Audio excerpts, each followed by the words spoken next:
समोर ओपन केलं तर मला वाटतं जगाला अख्ख्या लेसन मिळेल तो. सर, दोन भाषा समजा आपण मराठी आणि इंग्रजी घेऊया. देवनागरीमध्ये देवनागरी हो. ह्या अक्षर समूहांनी शब्द बनतो हो. आणि आपण वाचताना तो ॲक्च्युली देवनागरी असा वाचतो. इंग्लिश हा बोलताना आपण इंग्लिश असा त्याचा उच्चार करतो. ENGLISH हे आपण उच्चार नाही करत.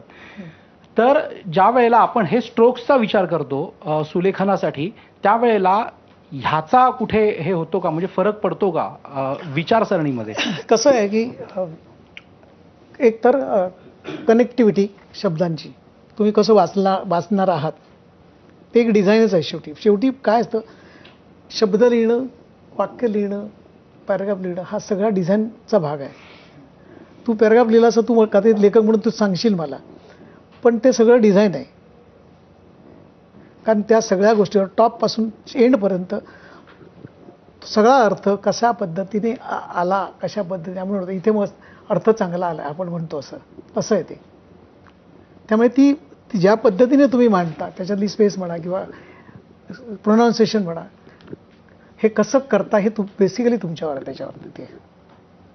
नाही, पण आता जो तो फार फार छान प्रश्न आहे तो, की समजा आभाळ, हां, आता आभाळ लिहिणं आणि क्लाउड किंवा स्काय ह्याच्यातलं कुठल्याही अर्थानं आपण घेतलं तर ते SKY लिहिणं आणि म्हणजे त्याचा स्पेलिंग लिहिणं आणि तो शब्द लिहिणं, तर याच्यामध्ये फार एक म्हणजे कॅलिग्राफर म्हणून विचार वेगळ्या पद्धतीनं मांडतो का? हो, आपण बघूया असं मला वाटतं.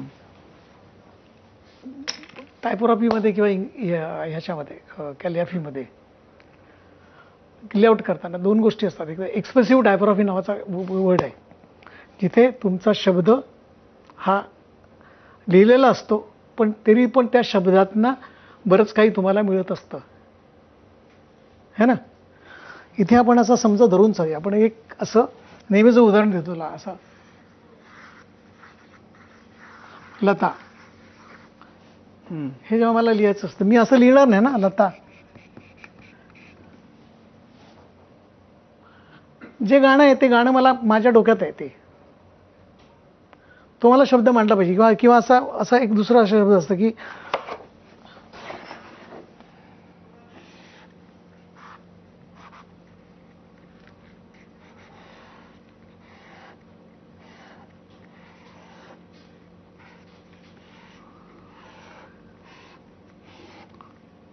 आता ही सगळी फॅमिली आहे इथे डोंडा टाकून इथे मी पूर्ण फॅमिली आणली आहे,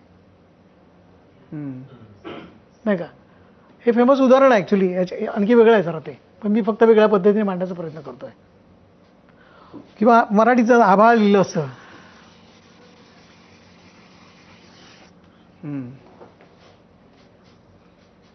मग मी त्याच्यातलं लिहिताना त्याच्यातलं डिझाईन बघणार, मग ते आभाळ वाचताना थोडा एक्सप्रेसिव्ह झालं पाहिजे मला ते.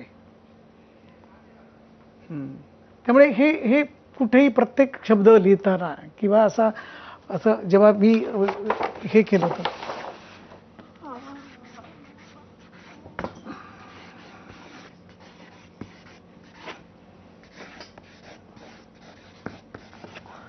हे मा तुझे सलाम लिहिताना कसं होतं की मला ती साऊंड CD मिळाली होती आणि साऊंड होता मा तुझे सलाम.